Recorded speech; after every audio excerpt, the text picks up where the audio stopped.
dia, and good morning, everybody. Welcome to the fourth day of the PRIMO Conceptual Workshop. Yesterday, our focus was on constructing concepts. Today, we'll hear something about indigenous concepts, and we'll start with concepts of Germany's politics.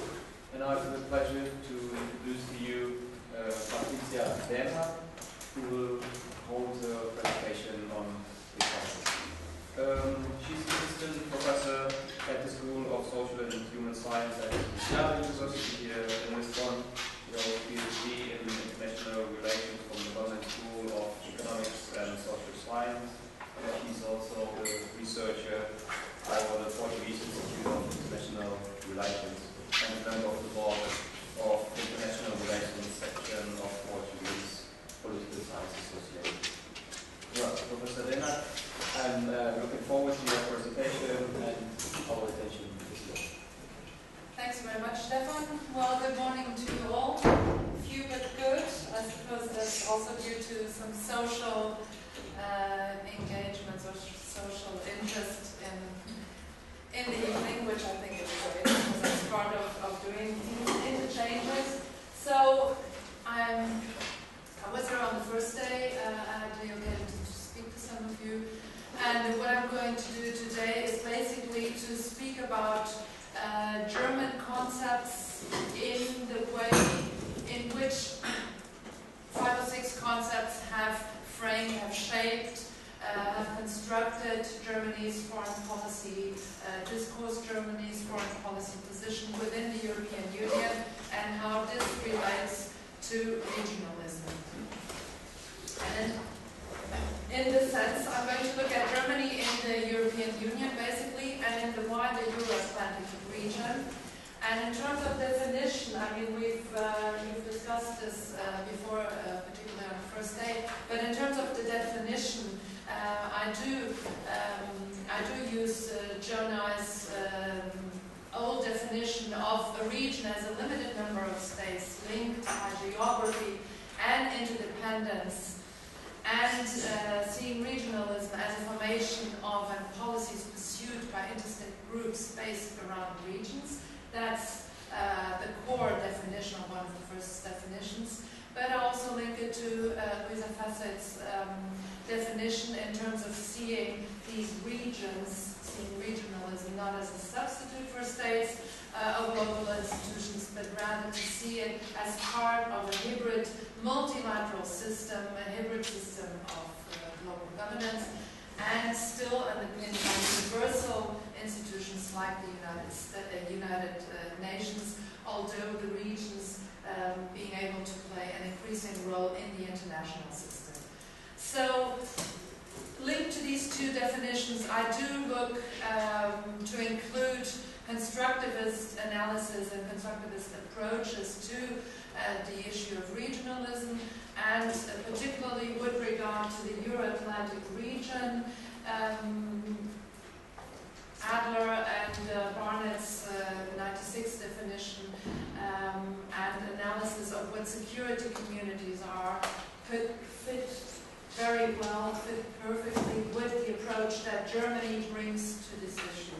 So boundaries of security communities, the way Adler and Barnett see it, the way constructivists see it, these boundaries are first and foremost ideational. The regions are socially constructed, and as such are in constant change and is susceptible of a redefinition in terms of the dynamics of cooperation between states and in terms of the shared institutionalization, institutionalized frameworks, and also in terms of the development of common cultural identities within the region. So the regionalism is understood in terms of the political intentionality, in terms of it being a dynamic political process where the states who shape a region share interests, share values, and work towards the institutionalization of regional development.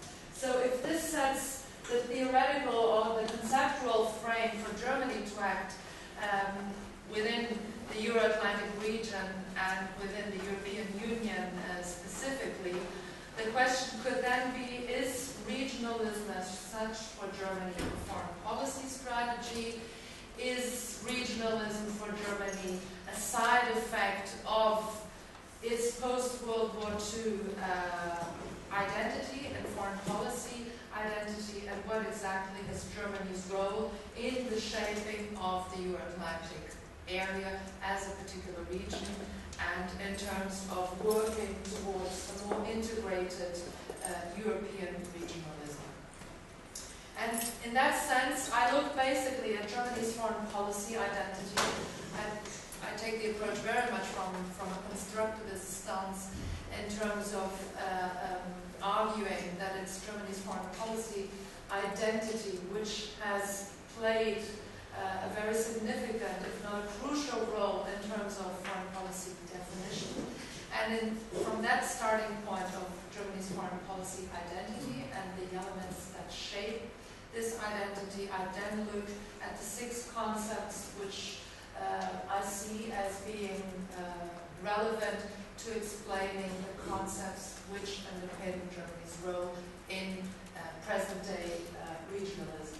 And in this sense, historical memory, the embeddedness in the Western community of states, the use of multilateralism in terms of an instrument, almost more than as a concept, the use and practice of normative power in terms of Germany's foreign policy projection.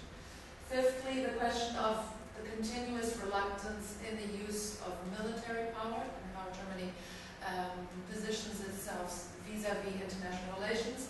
And then finally, the question of Europeanization and the degree to which Europeanization frames Germany's self-understanding of a country in the center of Europe, and how this influences Germany's position within the European Union, within the Atlantic Alliance, and within the Euro-Atlantic region as such. There is no logical sequence to this. These are just concepts which are obviously interrelated, but they don't follow necessarily the sequence. So in terms of the way how to define identity, I use basically Peter Katzenstein's definition. I also looked at Pritzel's definition regarding foreign policy identity of some Eastern European states, and the way that Katzenstein has looked at this question of linking foreign policy with notions of identity, thus allowing us to speak of the foreign policy identity, is basically to make a distinction between what is an intrinsic identity, so as to say the domestic aspect of an identity, and in terms of Germany, definitely the identity of democratization, of getting democratized after the Second World War played this domestic fundamental role, and secondly, a relational identity, which is the identity in terms of the capacity to recover sovereignty and to project this sovereignty with regard to other countries who can or cannot constitute the opponent of one's own identity. So in terms of Germany, definitely the question of sovereignty linked to the question of democracy helps explain very much the foundational elements of the Federal Republic's post-1949 foreign policy identity. And so in terms of the identity and the conceptions of identity and how they relate to foreign policy interests, Ilya Pritzel suggests that they adapt to new circumstances, they do develop new mythologies, and they constantly recast themselves, these identity, in relationship to developing normative frames, which then help define the interests. In terms of the constructivist analysis, interests and identities are socially constructed, so they engage with one another and they are mutually reinforcing. And in terms of the foreign policy identity as such, different national interests are very much a reflection of constantly evolving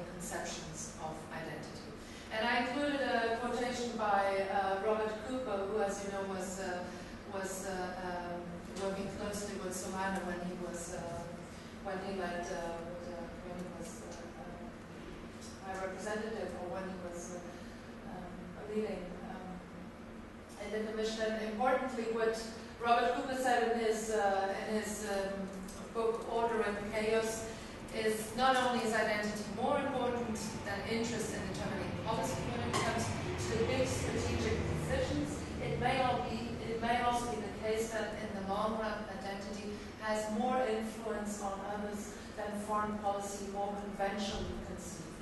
What you are may be more important than what you do.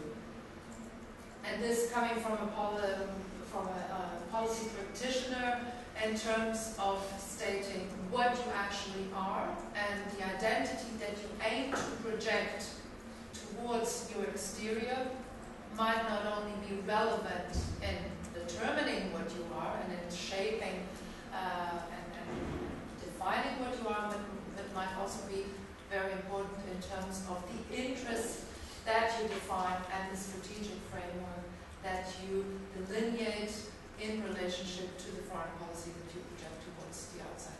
And regarding Germany's action and Germany's foreign policy, this has actually been in many cases and in many foreign policy episodes and foreign policy positions very much an element to consider when looking at the logics of political actions which explain Germany's foreign policy behavior.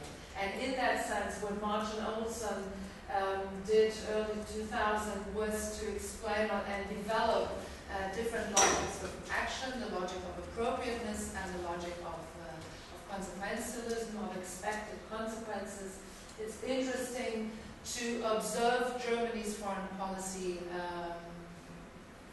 behavior, and it is possible to identify a change from a logic which has been, particularly during the Cold War, very much a logic shaped by signs of appropriateness towards a logic which increasingly has been shaped by interests and by a logic of expected consequences in terms of having the interest increasingly having an effect of the identity. So this interchangeable dynamic is always there, of course, but is interesting to follow with regard to Germany's behavior in the Euro-Atlantic region.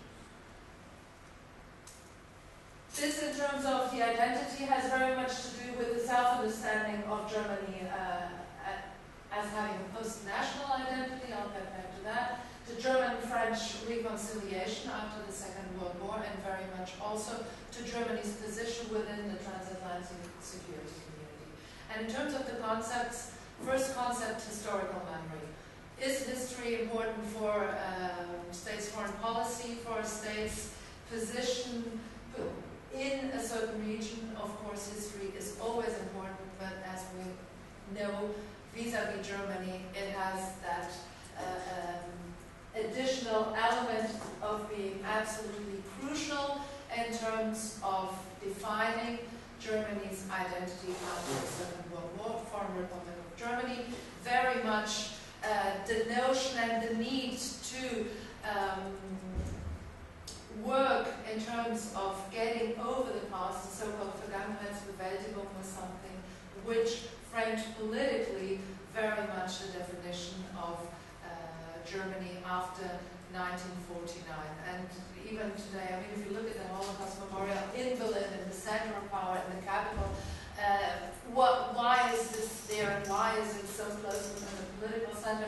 Well, it's precisely to serve as a function in terms of the remembrance, in terms of leading with Germany's past and having it continually still as an identity reference point towards not only domestic politics, but very much also still towards Germany's foreign policy.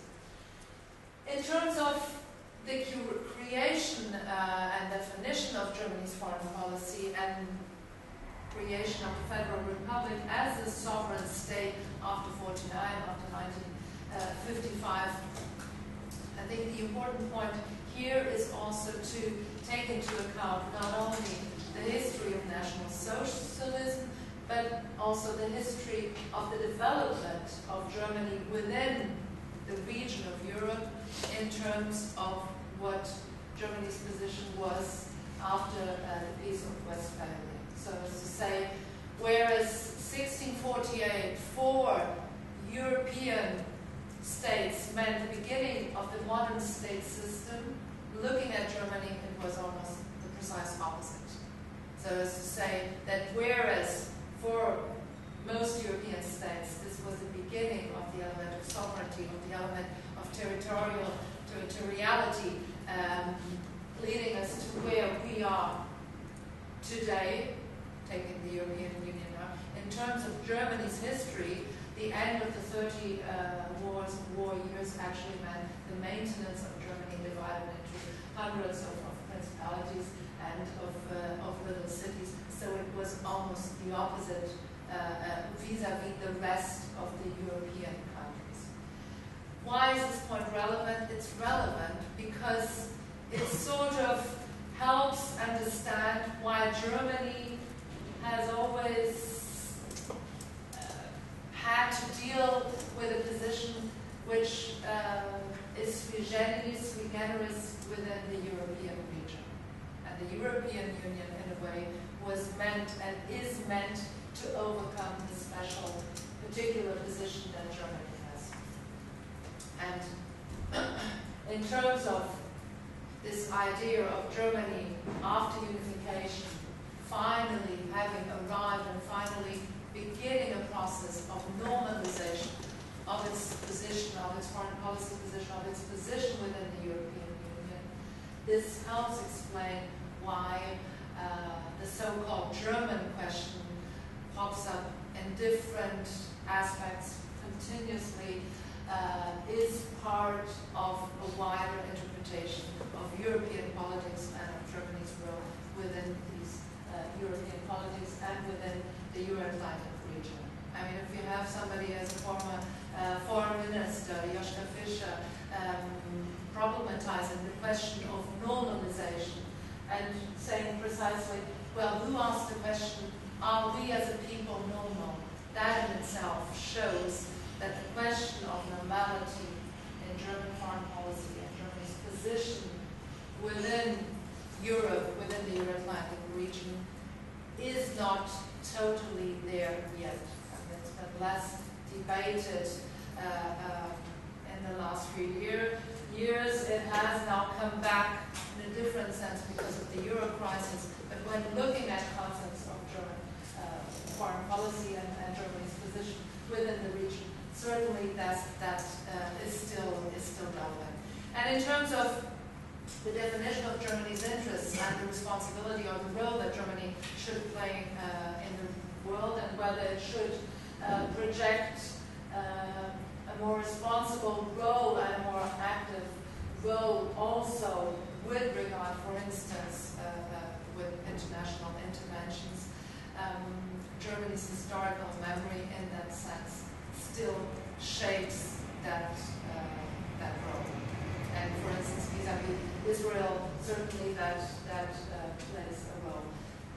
Speeding up the West, the concept of the West is crucial in terms of the development and the positioning of Germany within the European Union and Euro-Atlantic region nowadays. Germany finally arrived, as Heinrich August Winkler wrote, finally arrived in the Western community of nations, in terms of the fact that Germany became a nation state much later than most other European nation states. It only became a nation state in the late 19th century, but also that it became a democracy much later than the other European nation states. So the singularity being linked to the constitution of the nation state, the concept of sovereignty, and the political regime, that of a democracy. But Winkler arguing, and in that sense, I fully support that, the idea that Germany has finally arrived. So sort of closing the normalization debate and saying, okay, these factors do play a role, but one can say that Germany has consolidated her position within the Western security community. Certainly, reconciliation with France and security relationship with the United States were absolutely crucial, as were the memberships in the European Economic Community and the Atlantic Alliance, and even Habermas, not even, but Habermas from political center-left spectrum has argued that, in fact, this opening towards the Western political culture has been essential and determining Germany's post-war history and also its position. This is now being partially debated in terms of Germany's position of equidistance between the East and the West, very much accelerated because the actual, or due to the actual Ukraine crisis, but we can leave that a little bit for the debate. The third concept, embedded multilateralism. It is linked to this idea of Germany's consolidation within the Western security community, but multilateralism for Germany became an essential foreign policy tool. And it was an important foreign policy tool, it was an important instrument, but it actually became part of Germany's foreign policy identity. So that's why I do singularize it as a concept in itself, in terms that Germany has always used this idea of acting multilaterally so as to consolidate its own position within the Western community, and also to accelerate and promote the development of the binding institutions that Eikenberry speaks about, and the development of the liberal constitutional order. One could argue that there have been detours from this multilateralism.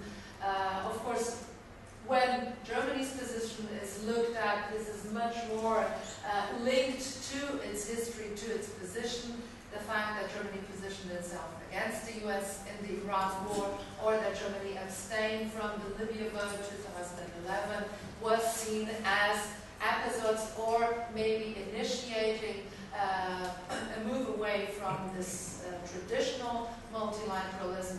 It has to do specifically with the use of force, and in that sense, these questions arose when these issues came up, Iraq and Libya, and also with the euro crisis, Germany's role in terms of acting multilaterally has also been questioned, although we can debate that in terms of seeing whether Germany's role has been a role within the Eurozone crisis that it's been playing unilaterally, or whether it has still maintained its multilateralism. And I would argue it still maintains this multilateralism.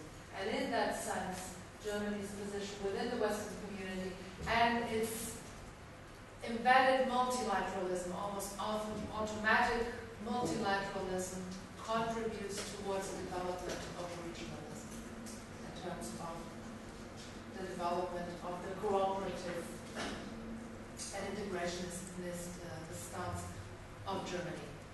Fourth concept, the normative power. The normative power in terms of how Germany has played through normative multilateralism, continuously emphasizing the importance of diplomacy, the importance of economic development, the importance of institution building, the importance of coalition building within the institutional framework, particularly of the European Union, but also in terms of the sense, in terms of the way that Germany promotes development policy within the European Union towards outer regions. Normative power in this way has certainly functioned also in terms of legitimizing the domestic order, Germany's domestic order and Germany's democratic order after 1949, and in terms of the projection normative or developing this normative power element as opposed to the more traditional understanding of power has also been a crucial concept in German politics and in German foreign policy in particular. After unification and with the debate on normalization and on Germany's foreign policy, this was questioned, and it was questioned to what extent Germany could maintain the normative power approach, not in terms of being a normative power, as Ian Manners argues with regard to European Union being a normative power Europe, but in terms of normative power being one element of Germany's foreign policy projection. And Habermas, for instance, was criticizing Germany's role at the beginning of 2000, and with the Schröder government, he was saying precisely that Germany was developing towards a normatively disarmed generation, where elements of normative power, which had been gradually gained, gradually developed after the Second World War, were in danger of being supplanted by more traditional elements, and he argued against that in the sense, saying that precisely this idea of democratic legitimacy, of a post-national, post-sovereign identity were actually vantage points that Germany had and that Germany should maintain in terms of its role within the European Union and in the Euro-Atlantic area. And in that sense, the argument or the debate is very much to what extent Germany can, or cannot, should or should not change this crucial relationship that it has with normative power. And of course, if you look at the EU's enlargement policy, which was arguably the best foreign policy that the European Union has had up until today in terms of the result, Germany's role in enlargement policy was also very much due to this projection of normative power. Fifth concept, reluctance in the use of military force. Why is this so relevant? It is relevant because it helps explain not only Germany's particular position vis-à-vis international operations, up to the question of the employability of the concept of responsibility to protect, up to the use of military force in combat operations, but precisely because all the previous elements that I've mentioned do play a role in this continuing reluctance that Germany reveals when the question of use or not of military force pops up. And in this way, this culture of anti-militarism and this culture of restraint, this Kultur der Zurückhaltung, still is in a way the concept that orientates Germany's position vis-à-vis international operations. And in this sense, the civilian power approach that Hans Maul put forward some years ago, in which he argues is applicable to Germany as a whole, with regard to Germany's role in international military operations, has to do with the civilian power approach. Never act alone, never act autonomously, but collectively, and only when international legitimacy is given, with the intent always to act in terms of civilizing international relations. Hans Maul continuously argues that Germany still acts in that role. I think Iraq and Libya have shown that Germany has stepped away from this path and that the civilian power approach is no longer overall valid. And in terms also of what Germany does in its economic and trade policy, we see that the linkage between conducting trade and economic policy, which would be, if necessarily, upheld, supported, and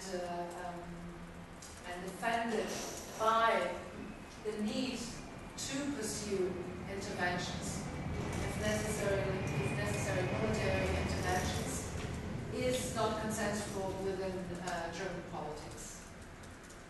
And you remember probably that the German president Müller had to resign over this issue precisely because he argued that in some occasions it might be necessary for Germany to resort to the use of force for the protection of sea routes and for the protection of commercial interests. So this is far from being consensual within German public opinion.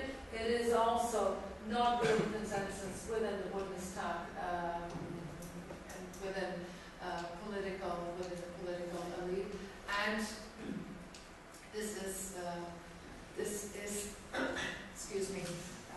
this continuously is an issue within German politics. These are some of the operations that I think I'll just skip because I think I've been speaking already a lot.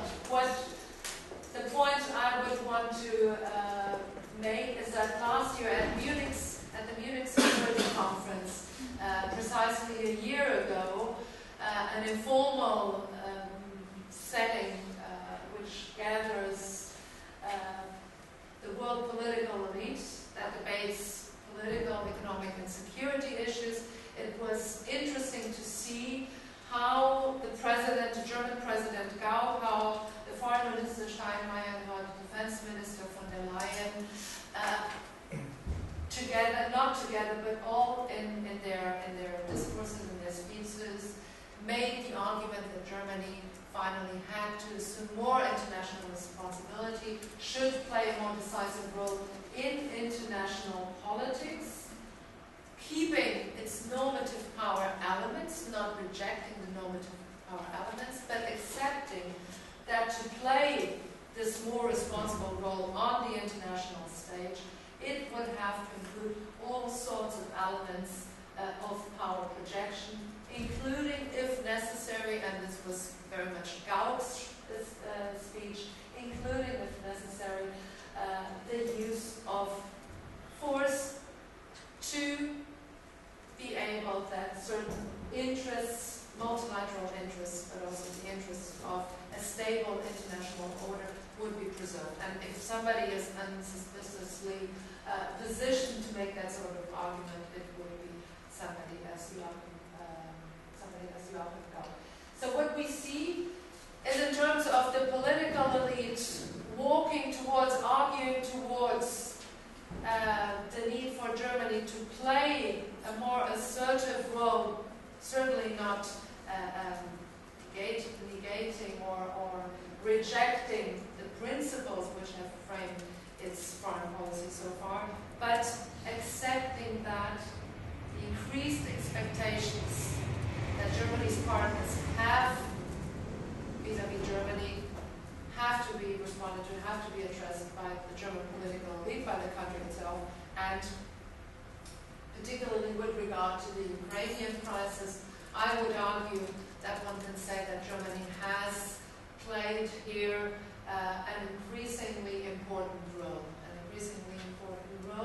where I would, we can debate that, see Germany not so much taking a stance of equidistance between the Atlantic community and its Atlantic partners and its European Union partners and Russia, but where actually I see Germany taking a lead in responding towards Russia with the application of sanctions, and with Germany positioning itself in a way which it hadn't really done before.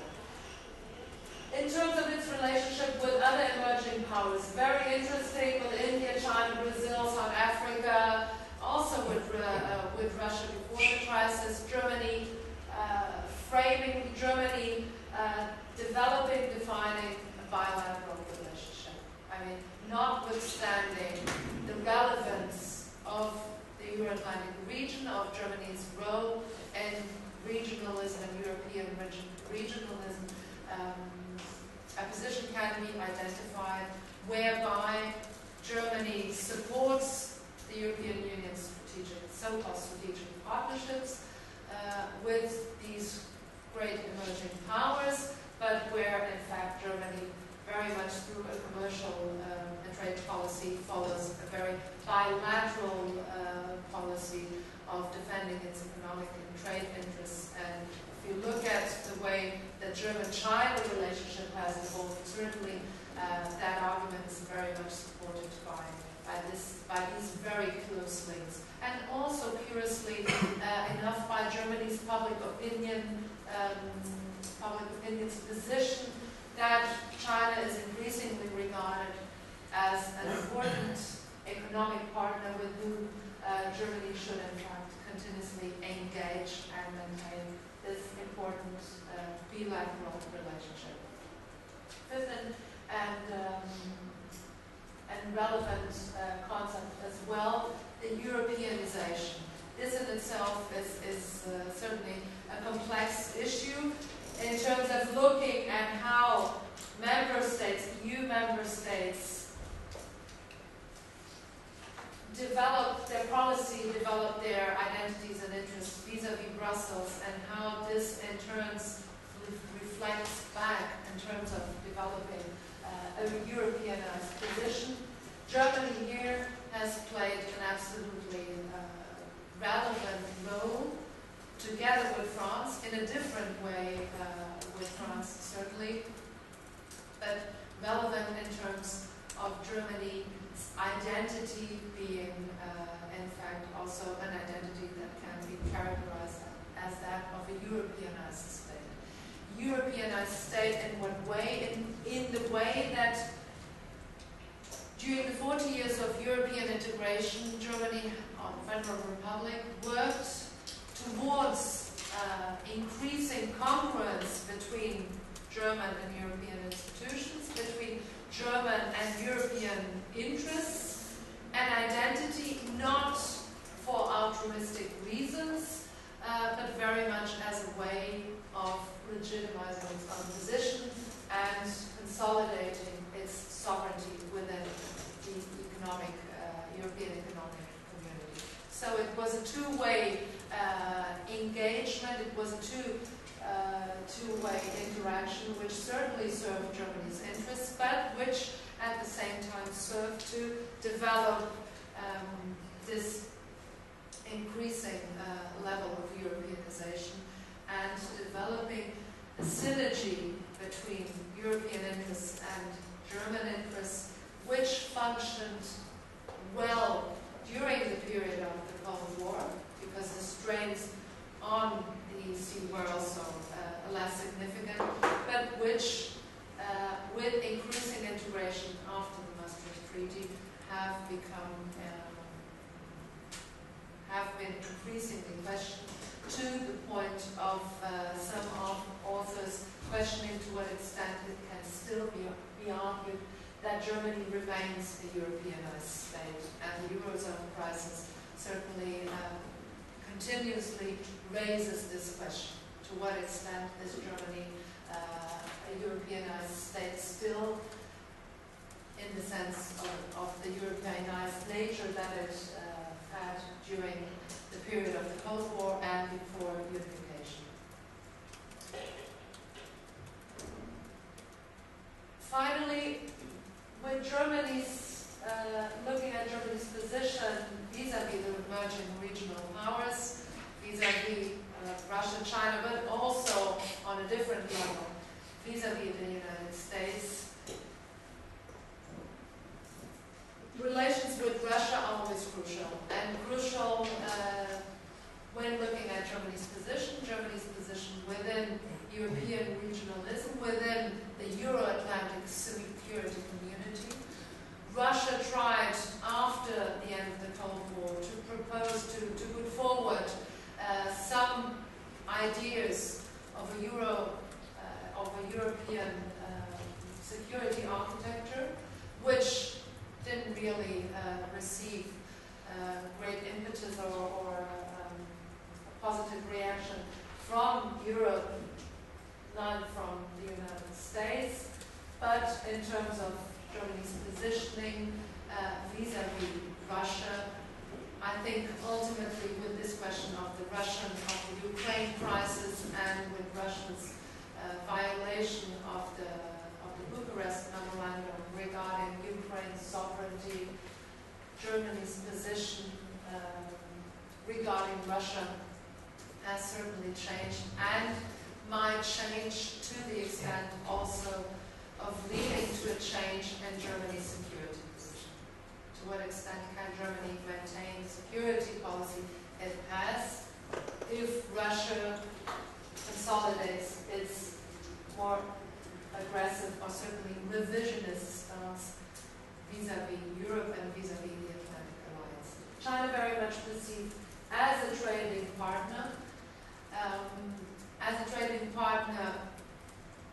with whom Germany wants to maintain a bilateral relationship, notwithstanding the need for the European Union also to play a role in the rise of China, and certainly, very importantly, to look at how the United States repositioning towards Asia, the Asian tilt, the Asian people, will have a reflection on Germany's foreign policy concepts and the development of not new foreign policy concepts, but certainly a change in these foreign policy concepts. Because if the United States, as is already happening, is reshifting its priorities, its strategic priorities towards Asia Pacific, even if it will not give up the security relationship it has with Europe, this will have implications inevitably on Germany's role within Europe, within the Euro-Atlantic region, and also within the Atlantic Alliance. There's no way that Germany will be able not to seriously address this issue of strategic implication. And this will put a strain on precisely what Gauck, von der Leyen, Steinmeier have been arguing for. And the contours of this new foreign policy identity and Germany's position within the Euro-Atlantic region has very much to do with the American position. It has also to do, by the way, with Britain's position. If Britain, should Britain, in fact, move away from the European Union, move away from CSTP, from an institutionalized common security and defense policy, this will also increase pressure on Germany to have a more active stance within the CSTP, which Germany doesn't have and which up until now has basically been a very British-French engagement. Okay, of course, Germany does play a role in CSTP missions, but not at the level of acting as one of the EU's relevant strategic partners when defining the common security and defense policy of the European Union. So expectations are increasing, but Germany still fluctuates. Germany still hasn't really arrived at a point where its foreign policy identity is really translated into a foreign policy strategy which is consolidated within the Euro-Atlantic region, within the Atlantic Alliance. And the debate still revolves a bit between the notion of hegemony and the notion of hesitancy. So you have Hans Kudnani for the last few years arguing that Germany is acting as a geo-economic power and thus pursues geo-economic interests, and this frames its foreign policy position and its position within the Euro-Atlantic region. But he criticizes it because he finds it insufficient and no longer as Europeanized and as multilateral as it has had been, or the idea more linked to a continuing reluctance to engage, restraint, hesitancy towards acting a role which should be more commensurate with its actual political power and economic power. For instance, Sikorski, the former Polish Prime Minister, argued that he feared German inaction in terms of political leadership, in terms of a regional role and an international role. He feared this, what he saw as an inaction, more than actual German assertiveness. So in terms of the changes in Germany's role in the Euro-Atlantic region, whether this role will lead towards a potentially more polarized, less integrated, or whether Germany's role is conducive towards a more integrated European regionalism, I would argue, I would conclude this presentation by saying that Germany's position is in flux. It has to adapt, it has to consolidate, and it has to define its strategy, but I would argue that it still functions and works more towards integrating European regionalism within the way how it leads with the Eurozone crisis, rather than acting as a polarizing factor vis-à-vis European regionalism. And I think I will leave it here, and I look forward to debating a few of the issues or affirmations that I made. Thanks. Well, thank you, Professor Daehnhardt, for shedding light on the constructivist view on Germany's political identity. I have one question. Should I gather questions for you, or do you want to answer directly to each question? Maybe 2 or 3 questions, so to try to then articulate. Okay. Perhaps I could start because I want to know, you've presented to us some concepts constructing Germany's identity, and we all know that identity is not set in stone, that it changes all the time. And which of these concepts do you think is most probable to fade in the next years, or to be of minor importance? Yeah, what is your? You mean of the 6 concepts? Yeah. Okay. Which is most likely to change, to be less important, to be forgotten. Okay.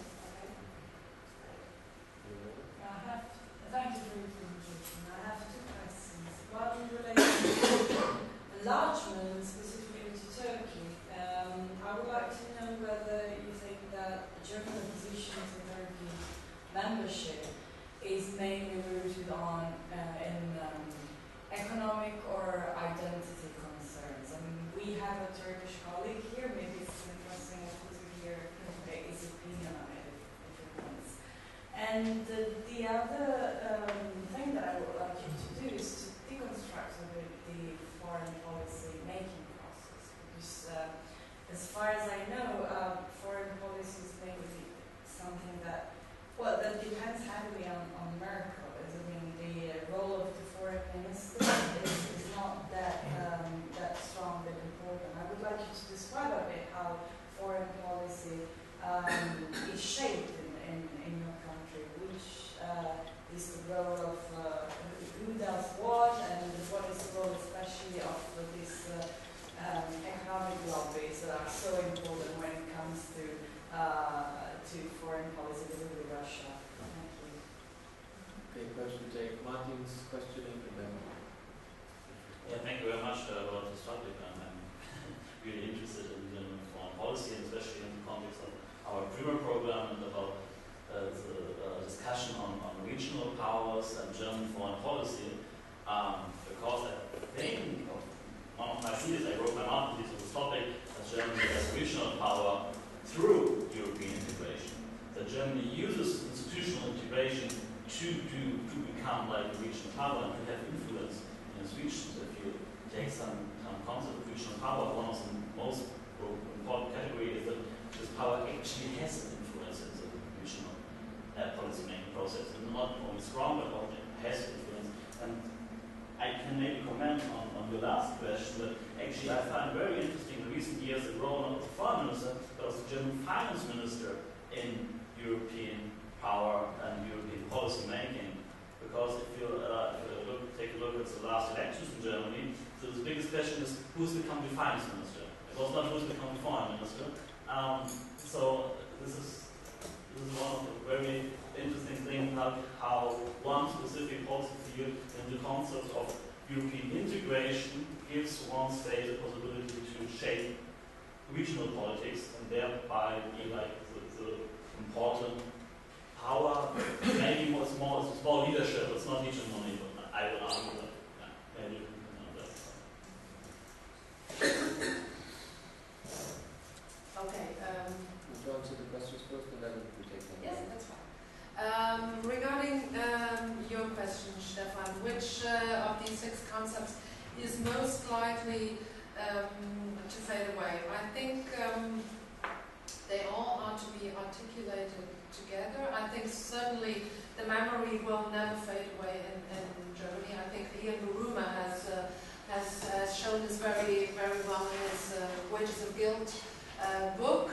I think that is something that is consensual within the political elite. Belonging to the West, although that might be debatable, I think I would argue that Germany has arrived there. I mean, it's a topical question. Is there temptation for Germany to move away from the West? I would leave that as well. Embedded multilateralism. I think although in Germany's European policy, its actual multilateralism isn't maybe as it was during the Kohl years, where it was also much more concerned towards smaller countries. I would argue that would stay as well. Its normative power, the soft power, the idea of acting also as a force of good, even if that has a very ethical connotation and not an interest connotation, I still think that Germany will act in that sense. Europeanization as well. Of course, Germany, in terms of the Europeanization literature, Germany is an uploading actor. It's much more bottom-up than top-down, because Germany is the most relevant actor in European politics, especially in German integration, German economic integration. I mean, that's stated fact. Not only because of the crisis since 2009-10, but because of its economic strength. And in that sense, I would argue Europeanization will still be a factor. And ultimately, to respond to your question, I think this idea of, not the idea, but position vis-a-vis the use of force, I think their changes will have to come. This doesn't mean that Germany will now engage in more combat military situations. What I would say is that its position vis-a-vis the use of force probably will have to change. There it will have to be normalized, become more normal like the other countries. It doesn't mean that because of a change towards this country, towards this concept, that Germany's use of force and security policy will become more present. It's not that idea, but I think that's where its position is most likely to change. Also because this has, I mean, I didn't include it here, but because this has obvious implications for alliance politics. Is Germany a reliable partner? Yes or no? And if it continues to want to maintain this caveat, this generous position, I think here it's alliance loyalty, a question of trust, will continuously emerge. So I think it will have an interest, and I think very much Gau and von der Leyen's and also Steinmeier position go in that sense. Other questions regarding Turkey's membership. Turkey's membership, does it have to do more with identity or economic interests? I think it has to do a lot with identity questions. I think it has to do also with voting patterns. Certainly within the European Council, if Germany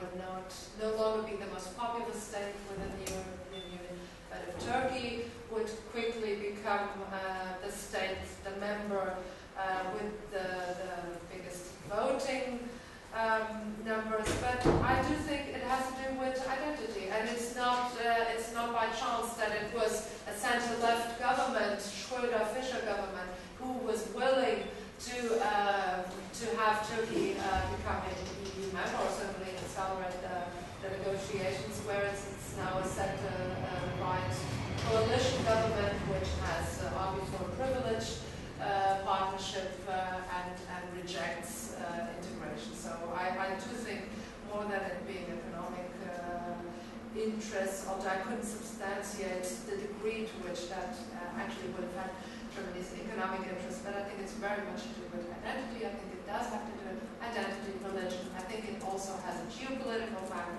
which is the fact that Turkey integrates the European Union. Certainly the neighborhood, the so unstable neighborhood, will be closer to Europe, closer to Germany, although that is in a way a fallacy as we see with the terrorist act. And, but I would argue that does play a role.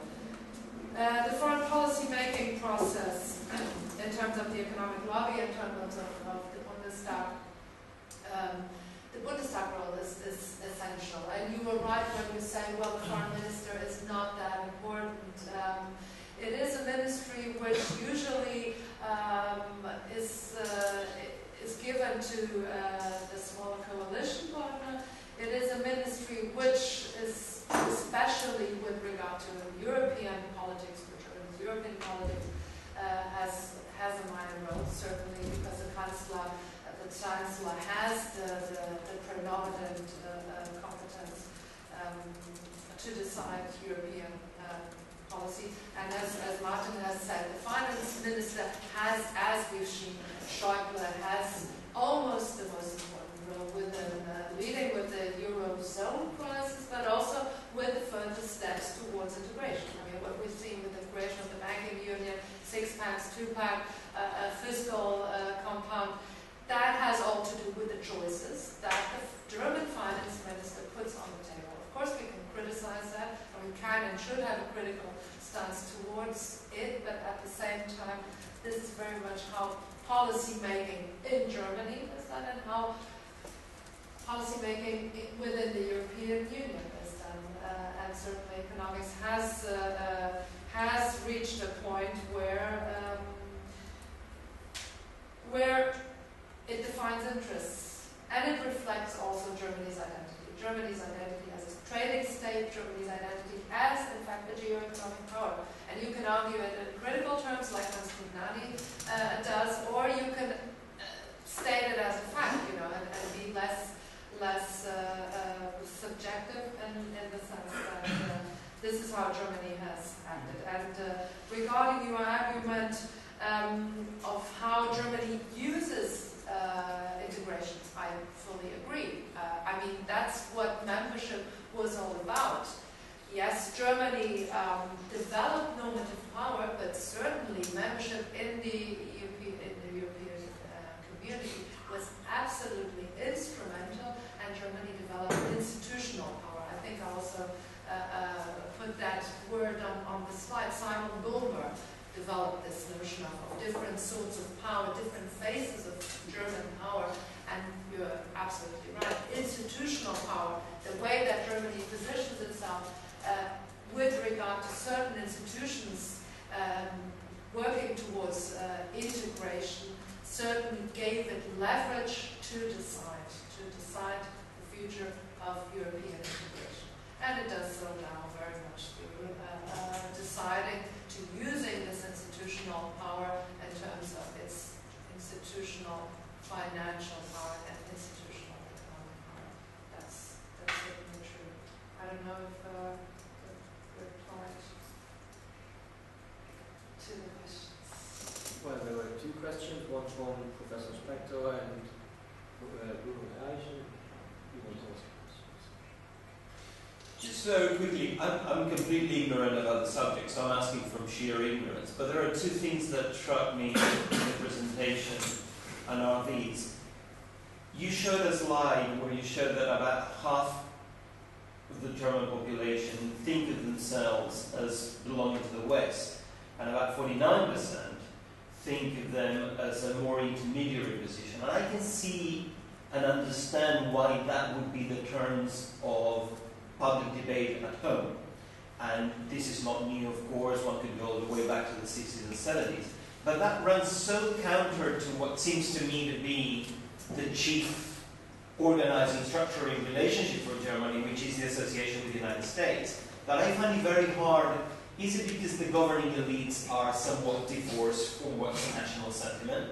Or is national sentiment just national sentiment that doesn't really translate strategically? It's just the way Germans talk about themselves.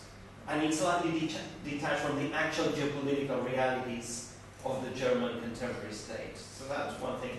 And the other is, and I'm always struck by this when we talk about German foreign policy, there's so little talk about hierarchy inside Europe, and whenever there's reference to that today, in particular vis-a-vis the crisis, it's couched in terms, well, if there is hierarchy, it's to do with German economic power. It's clearly the truth. But there's so much more than that. Where do we see arguments in German policy elites about the role of hierarchy inside Europe as responsibility?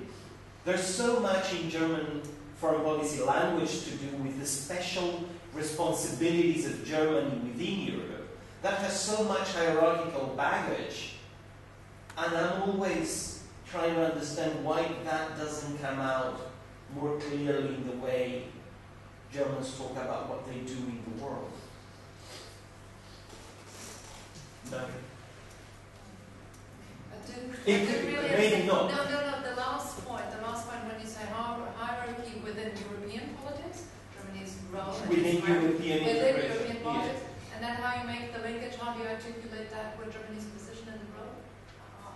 No, just why is it that when we talk about Germany in Europe, the notion of hierarchy and stratification and sheer German power, not just economic, but moral, the notion of special responsibilities, why that doesn't come across as it should? I mean, it comes across for Saudi Arabia. Why does this translate into Germany's international role? No. The way within Europe, why that doesn't come out in the way Germany talks about its own position in Europe? My question is actually more or less linked to this. It's a bit of a national obsession with crisis reading countries like Portugal. But in a way, can you make the argument that one element of this kind of normative power of Germany and responsibility actually is perceived as a role to impose some kind of moral economic order in Europe?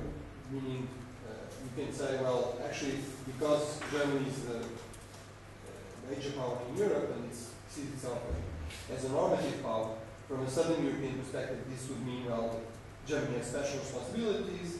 You know, we forgave their debts in, actually Portugal, we forgave German debts in the 50s and things like that, so, you know, why not now? But in the German self-perception, it's exactly the opposite. You should impose the right economic model, the right financial model, the right budgetary model, and that's our normative responsibility. Does that make sense? But my main question, actually, I think is more linked with what the arguments we are about, is you alluded to this, is the German relationship with the emerging powers, and even this notion of a multipolar order.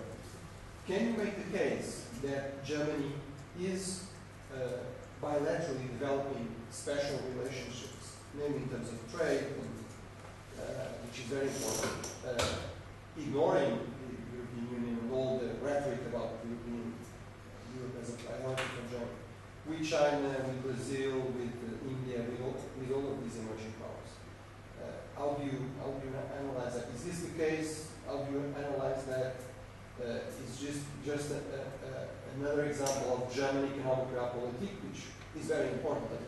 As you know, Germany had a huge relationship with Portugal before the EU, supporting the former regime and supporting the wars in Africa, both in terms of credit and in terms of weapons supplies. So for us, for the Portuguese historians, that's not strange.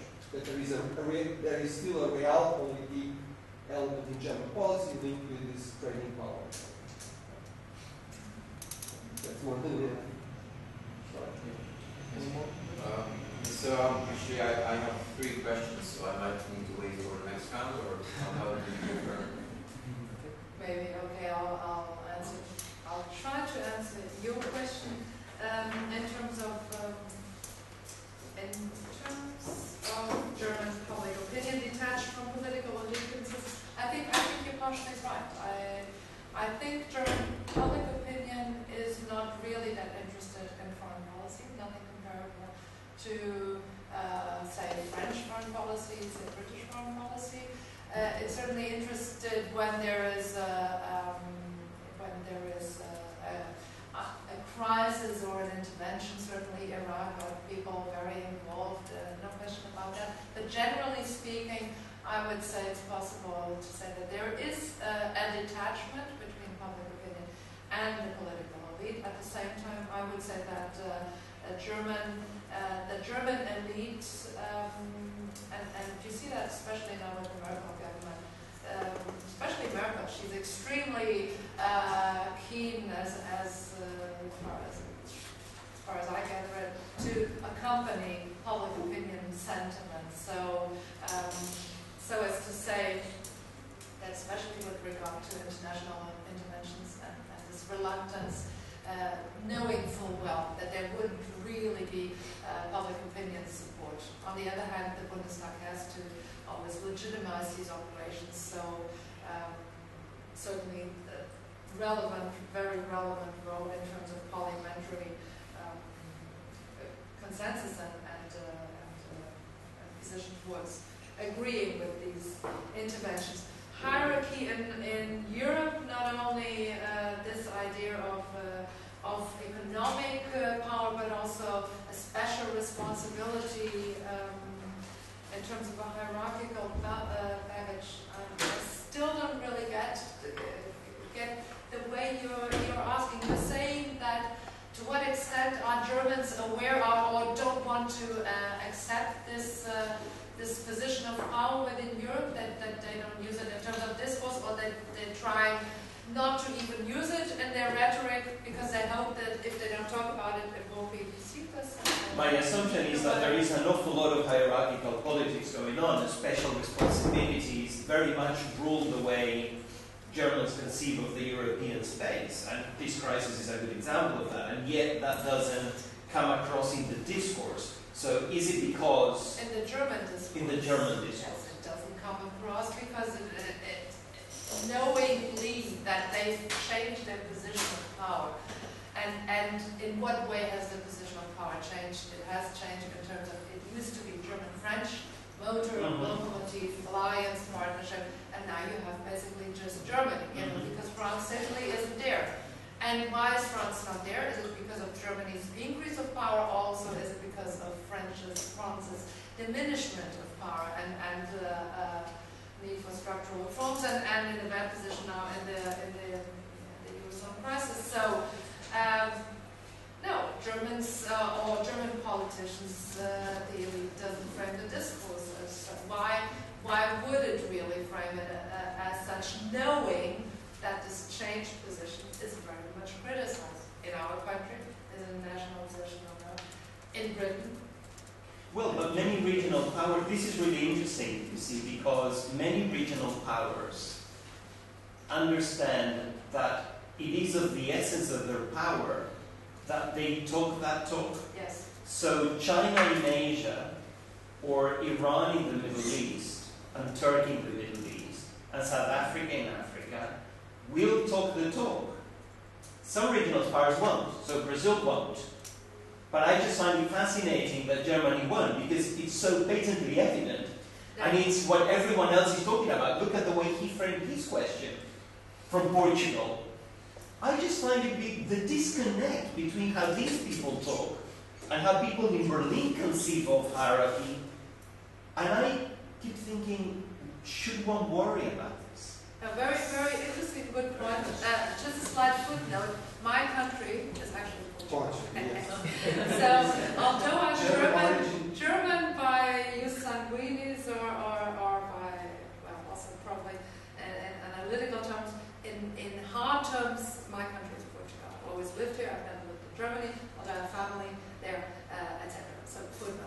In terms of talking the talk, I think that still shows that Germany hasn't really arrived here. I think it has arrived in the Western community. Of course, there's also wishful thinking in that. Heinrich August Winkler keeps being asked about his argument, the argument that he made 15 years ago. Germany has finally arrived in the democratic community of Western nations, the Western community of democratic nation states. Is there a risk? I really don't think there is actually that much of a risk, but just the fact, as you pointed out, that the Germans don't want to talk the talk. Like, it took a Polish foreign minister to say, okay, he was in Berlin, he was in front of a German audience, but that had a pedagogical element to it as well, you know, to say he's not that much afraid, as you would hear more here in Iberia, in Portugal, you know, German hegemony, etc., etc. I keep having these discussions in all sorts of conferences here in Portugal. You know, that's still very much alive.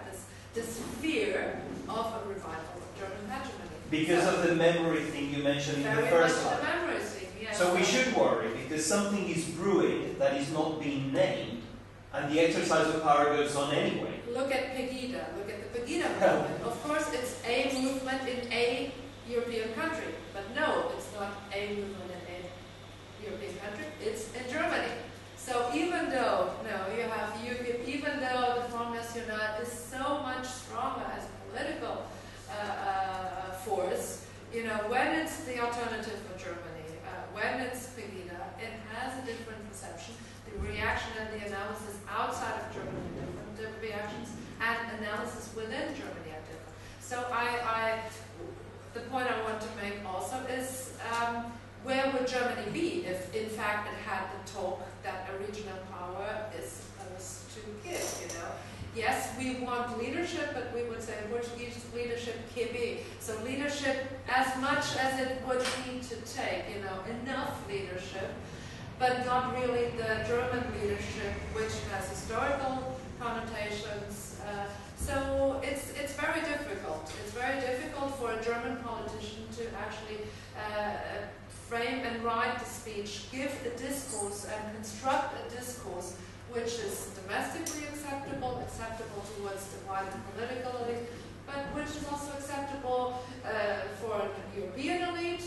Then there's the American elite. I mean, George Bush said, months before the wall came down, George Bush's father, the more intelligent, not that difficult. That's such a Portuguese-German take. Partnership and leadership, so that that the Americans actually looked to the Germans, even before unification, much before the wall came down, that it's actually up to the Germans to play a leading role in Europe, you know, and it's taken the Germans 25 years, and I still don't think they've really gotten there, but the fact that, you know, we have three people arguing for it, then you could say a year has passed. What has this, in fact, what have been the results of this arguing at the Munich Security Conference for an increased responsibility? I actually argued, and I put this, we went yesterday to the National Defense Institute, had a conference there in mid-March, 3 days after the annexation of Crimea. And I said, before a very, very critical audience towards Germany, and where the panel before me, I don't think if we were there, I think we were there, were actually arguing, well, you know, almost like the Russland verstehen, the ones who understand the Russians and their positions towards Crimea. I actually said, I think this is slowly revealing a change in a German foreign policy position in terms of Berlin's or Merkel's and Steinmeier's position towards Russia and the sanctions. So, but this is a slow change, and it is a change that might even be precedented by actions more than words as such, because the constraints are definitely still there. So maybe so that we can still get the 3 other questions regarding Bruno's normative responsibility, relationship with emerging power. I don't say Germany is a normative power. I mean, that's the point I was making with Ian Manners. It's not Germany is a normative power, but it has strong element, a strong dimension of normative power more than other states, and it has been using that power, but it is moving the usage of that power towards increasing logic of expected consequences. So appropriateness, normative, ethical elements are still relevant, but yes, after unification, we've seen that increasingly it moves towards a more realpolitik, power politics, expected consequences logic. But does it undermine the other element? Yes, it does, but it doesn't totally eliminate that element. So in the bilateral relationship with China, you're right. I think there, Germany is actually talking the talk. It might not be talking it, but it's acting the talk. You know, there it really. I mean, how often has America been to China? How often has China been here? Actually, your institute has done an interesting study on the GIGA Institute has done an interesting study on German-China relationship, more than EU-China. It's German-China in particular. So I think yes, there is this element,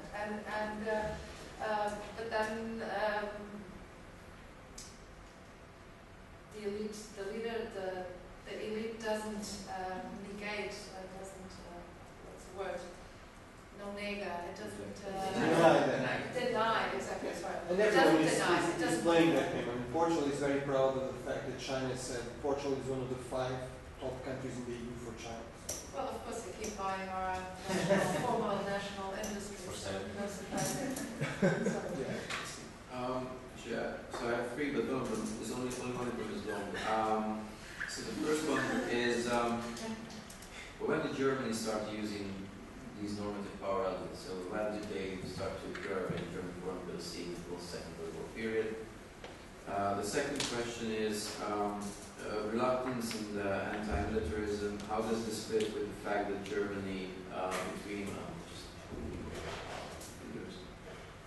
between 2009 and 2013 was the 3rd largest arms exporter in the world, according to SIPRI, and Japan is not even in the top 20, which is a country of usual comparison for Germany in this respect. And the other 5 countries in the top 6 are actually all United Nations Security Council members. And the third one is Hans W. Moll's Germany as a civilian power, and I think in his argument, especially in the early 90s, it was very, very clear that he kind of saw it as a choice for Germany. I have read other arguments which said it wasn't a choice for Germany to become a civilian power. And so how you think about this kind of, how do you see this civilian power notion, and how does this connect with Germany's use of normative power elements? If you could answer them shortly, then we perhaps might take one more question from Very short. Okay, very short. Where did it start? It's a gradual process. I think it started very much from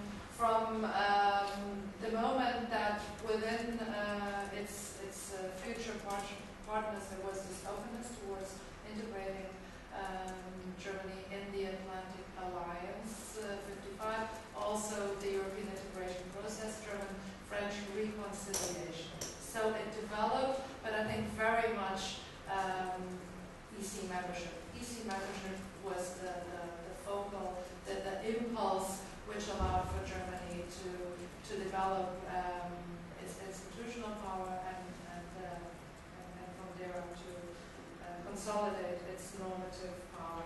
In terms of anti-militarism, you're absolutely right. I mean, this is an argument which goes with realpolitik. It's been one of the main arms exporters, and SIPRI has continuously done that. And even though Germany only spends 1.3, 1.4% of GDP for its defense budget, its budget is actually increasing according to SIPRI's last year report, and the fact that it is an arms exporter goes very much in the sense of less and less is the logic of appropriateness. It is a logic of expected consequences, whereby Germany clear-cut economic interests very much guide its foreign policy. So it is very much an economic foreign policy year for Germany to be a regional power, to be a serious regional power, just being an economic power will not do it. But that's certainly a criticism of the government. And the civilian power, whether it was a choice, yes, he keeps arguing it was a choice, that's why he argues that continuously Germany still is a civilian power. I just prefer the use of normative power because I think he tied the concept of civilian power too much to international interventions and to the use of military force. I mean, yes, he argues it's very international institutions are very important, and this notion of civilizing IR international politics. But I think the concept of normative power is more embracive of other elements than the civilian power. But they are overlapping. There are certainly overlapping dimensions to it. So very quickly, if you want to do this, and then thank you. Very shortly, I will mention two statements, but rather than your opinion, I'd like to know how you think they would resonate among the German elites, whether they make sense or not. The first statement is by Stefan, and he says that Germany is a failed global leader because it is a failed regional leader. Because it is a failed Regional leader. And the second statement was done by an advisor to Don Barroso, when he was president of the Commission and after the bombings in Libya. And he said at the Institute of National Defense that Germany was the European BRICS. It was with contempt. How would the German elites react to that? Do they make sense to them, or is it just garbage? Because of time constraints, I will not speak for... BRICS, the European BRIC. Oh, okay. I will not... It doesn't compromise with the world order, it's a irresponsible power. That's really a G.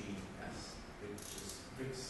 Okay, then we could argue, that would initiate a huge debate whether Brazil, India, being democratic states, are they responsible or not? To what extent China is interested in regional stability? Well, not with South Sea episodes now, but so the Germans would deflect and speak of President Russia instead of themselves? Whether Germany is a European BRIC, that goes a little bit in line with saying Germany is certainly looking to India, looking to Brazil, looking to China to develop a sort of special economic relationship. To Russia? With Russia, yes. With Russia. I never considered Russia in line with the other BRICS. I've been saying this for years, although it's in the interest of Russia certainly to make part of this gathering. Whether Germany is a European BRIC, Germany does stand out, but I mean we have to debate this, and the jury is still out on this. But I would argue, and the German elite can't speak for anyone, but I would say they would argue towards the need to maintain European integration and to deepen integration, whether that's open rhetorical talk or whether that's just a way of consolidating Germany's position, but at the same time growing as a regional power within Europe. I'm not quite sure how I would answer that. I would say no. I would say the capital that the political and trust capital and economic gains that Germany has through the European are such that it wouldn't really put that on stake. But there is a line whereby Germany will not neglect that area of its foreign policy. But I would still say that trading relations will be still seen as crucial within the European Union, also because of the integration and the political process. So the political process of integration, to what extent can the EU become an international actor? Extremely debatable, very complicated, very complex, and probably not, but also probably not because Germany has this handicapped role in CSDP, in the Foreign Common and Security Policy. So to reply to your to the last comment, Germany has a failed international state or power leader because it's failing leadership regionally.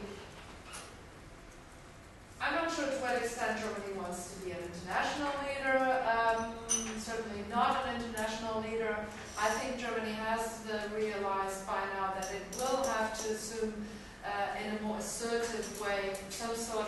European regional leadership, some regional leadership within the Euro-Atlantic order. I think with the Ukraine-Russia, I actually argue, I think Germany has already displayed some sort of leadership within the European Union. I mean, it's not always Germany, it is Germany who gives the face, translating badly from Portuguese, but you know, if there's no consensus, no majority, then Germany will also not go ahead. So, failed leader within the European Union, I think it hasn't yet consolidated itself as a leader. But then, on the other hand, the EU, the purpose of the EU is to be anti-hegemonic, and if that's the intent of the European Union, then that's not even what Germany should be. So, Thank you.